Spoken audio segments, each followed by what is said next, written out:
आज का हम जो टॉपिक स्टार्ट करने वाले हैं उसका नाम है oogenesis। इससे पहले हमने स्पर्म देख लिया, स्पर्म कैसे क्या था उसमें। अब इसमें जैसे हमने पढ़ाया था कि जो टेस्टिस होता है वो एक हार्मोन को निकालता है एंड्रोजन, जो कि एंड्रोजन में भी टेस्टोस्टेरोन बनता है। ठीक है, तो हम आगे बात करने वाले हैं oogenesis की। अगर आप चाहो तो इसका स्क्रीनशॉट भी ले सकते हो, क्योंकि इसमें बहुत टाइम लगा है इसमें लिखने में, ये सब समझने में। तो इस पेज का भी आप ले सकते हो स्क्रीनशॉट, इसका भी आगे भी दिखा देंगे, स्क्रीनशॉट ले सकते हो। ठीक है, तो हम आगे स्टार्ट कर रहे हैं। तो इसमें आगे क्या है, the process of formation of mature female gamete. जो प्रोसेस होती है फॉर्मेशन करने की फीमेल गैमेट की, तो फीमेल गैमेट हमारा कौन सा होता है, ओवम होता है। ठीक है, इस कॉल्ड oogenesis, मतलब कि ओवम को बनाने के लिए जो प्रोसेस यूज़ करी जाती है उसी को नाम कहते हैं फीमेल गैमेट बनता है, जिससे उसको कहते हैं oogenesis, which is mark different from spermatogenesis, जो कि एक पूरी अलग प्रोसेस है स्पर्मेटोजेनेसिस के हिसाब से।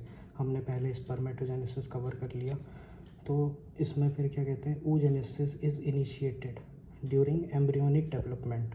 मतलब oogenesis जो स्टार्ट होती है वो एम्ब्रियोनिक डेवलपमेंट में होने लगती है, जब भ्रूण अवस्था में, जब बेबी जो है एम्ब्रियोनिक स्टेज में होता है, भ्रूण अवस्था में होता है, उस समय पर ही ये प्रोसेस स्टार्ट हो जाती है। एट विच फीमेल बेबी, ठीक है, इज़ इन एम्ब्रियोनिक स्टेज। मतलब जब बेबी जो है वो मेल भी हो सकता है, सॉरी, तो बेबी जो है वो एम्ब्रियोनिक स्टेज में होता है। At that time 100 oogonia are formed in ovary. अब थाउजेंड्स ऑफ oogonia जो थे वो ओवरी में बन चुके हैं। तो where couples of millions of gametes, जब ऐसी स्टेज, जब यहाँ पे couples of millions of gametes, माने कि कई हज़ारों लाखों में गैमेट्स बन चुके हैं। मदर सेल oogonia जिन्हें बोलते हैं, जो बने हैं लाखों में, oogonia इमेच्योर एग सेल्स भी जिन्हें बोला जाता है। ठीक है, यही बाद में फॉइटस डेवलप करेंगे। Are formed within each foetal ovary, मतलब ये बाद में आपके किस में बन जाएंगे, दीज सेल्स स्टार्ट डेवलपिंग। अब इसके बाद हमारे फीटल ओवरी में डेवलप्ड हो रहे हैं। No more oogonia are formed added after birth. जितने भी oogonia बनने थे वो आपके एम्ब्रियोनिक स्टेज में ही बन जाते हैं। आफ्टर बर्थ के बाद उसमें कोई भी oogonia फॉर्म नहीं होता है, इसका मतलब होता है दीज सेल, मतलब कौन से सेल, oogonia सेल्स जो हैं स्टार्ट डिवाइडिंग। उसमें क्या होता है, डिवीज़न स्टार्ट हो जाता है। And enter into prophase 1 of meiotic division. उसमें कौन सी स्टेज में चले जाते हैं oogonia, हमारे प्रोफेस 1 स्टेज में of meiotic division. And get temporarily arrested at that stage, मतलब जब हमारा oogonia जो है वो प्रोफेस 1 के मेयोटिक डिवीज़न में जाएगा तो वहाँ पे टेम्परली अरेस्ट हो जाएगा। मेयोटिक डिवीज़न जैसे मैंने यहाँ पे लिखा हुआ है, ये कि जैसे जिस समय हमारा सेल होता है, सेल डिवीज़न में 4 फेस होते हैं। एक होता है प्रोफेस 1, दूसरा होता है मेटाफेस, फिर उसके बाद एनाफेस और टीलोफेस। जब ये चारों फेस को एक सेल कंप्लीट करता है, स्टेजेस ऑफ सेल डिवीज़न, उसी तब ये एक सेल 2 में डिवाइड होता है। मतलब 1 से 2 में डिवाइड होने के लिए भी उसको 4 बार प्रोसेस करा जाता है, प्रोफेस 1, मेटाफेस, एनाफेस और टीलोफेस। अब उसके बाद फिर क्या था, temporarily arrested at that stage called primary oocyte। जब प्रोफेस 1 के मेयोटिक सेल डिवीज़न में oogonia चला जाता है और उसमें टेम्पररी अरेस्ट होता है, तो उसको हम प्राइमरी oocyte बोलते हैं। ईच प्राइमरी oocyte, अब जो हर एक प्राइमरी oocyte था, then gets surrounded by layer granulosa cell.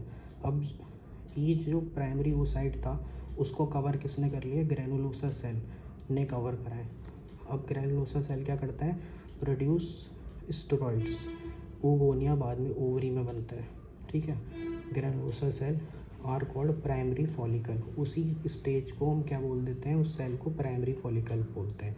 Large number of these follicle degenerate, अब बहुत सारे उसमें डिवीज़न होते हैं, लार्ज नंबर ऑफ फॉलिकल जो हैं ख़त्म हो जाते हैं, डीजनरेट हो जाते हैं, कहाँ पे, ओवरी के अंदर, during the phase from birth to puberty, मतलब बेबी जब बर्थ हुआ है उससे लेकर के प्यूबर्टी तक कई लार्ज नंबर ऑफ फॉलिकल जो है डीजनरेट, बने तो इतने थे और बाद में डीजनरेट हो जाते हैं।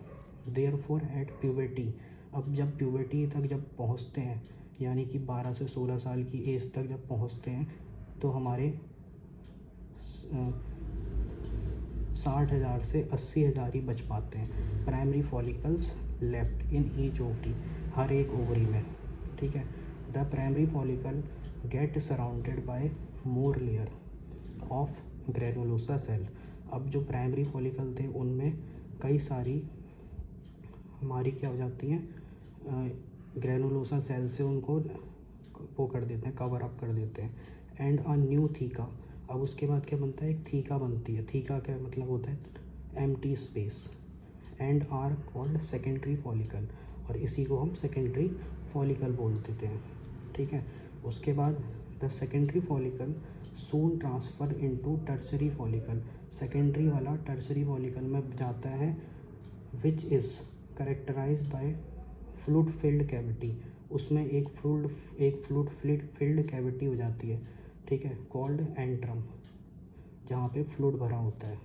द थीका, जो थीका होती है, एम्प्टी स्पेस जो है, which is characteristic by fluid filled cavity theca, the theca layer is organised into inner theca, इसमें भी दो पार्ट हैं थीका के, एक इनर थीका होती है जो इंटरनली प्रेजेंट होती है, एंड एन आउटर थीका जो कि एक्सटर्नली प्रेजेंट होती है।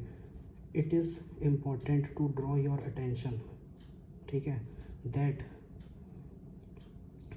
Is at stage of primary oocyte, वो कौन सी स्टेज में उस समय प्राइमरी oocyte की स्टेज में है, ठीक है, with in the tertiary follicle in size and complete it's first meiotic division.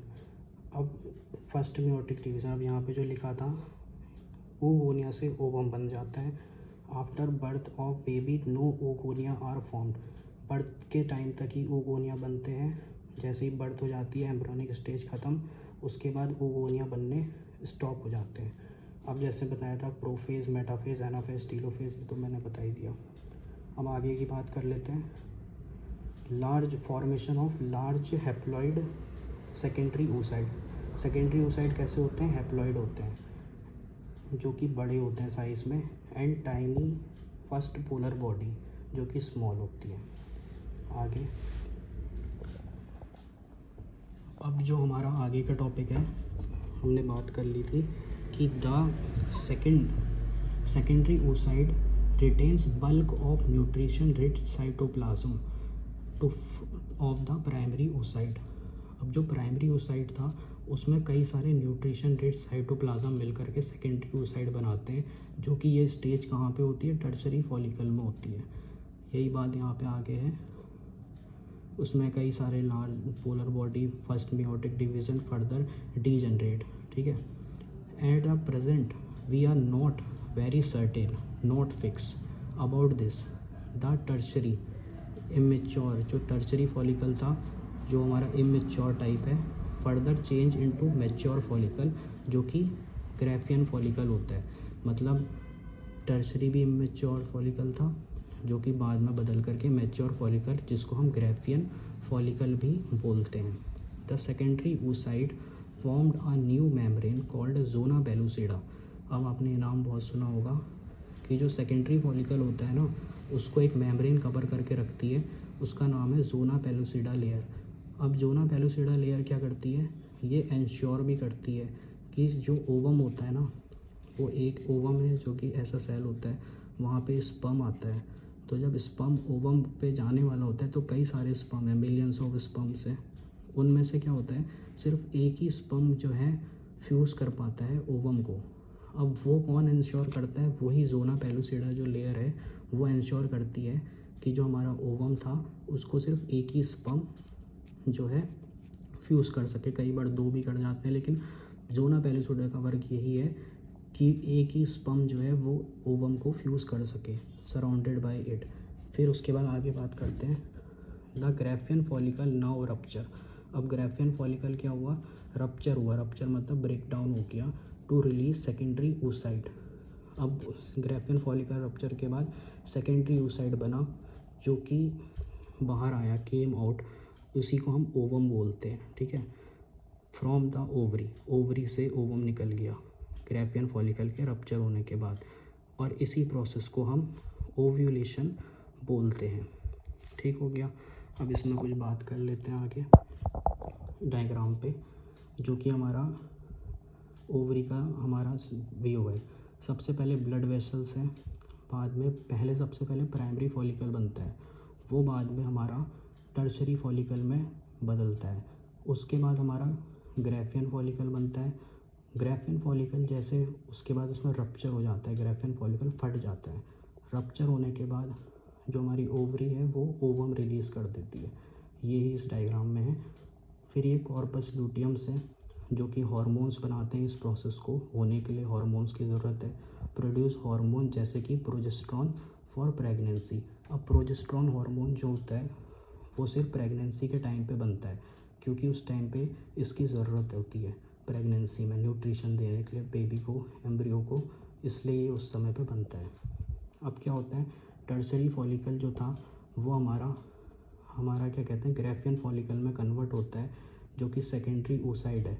ये टर्सरी फॉलिकल है और ये बाद में सेकेंडरी oocyte बनेगा, पर उसको बनने के लिए बीच में ज़ोना पेलुसिडा लेयर बनी हुई है, ताकि एक ही स्पर्म जो है वो ओवम तक पहुंच सके, उसको फ्यूज़ कर सके फर्टिलाइजेशन के लिए।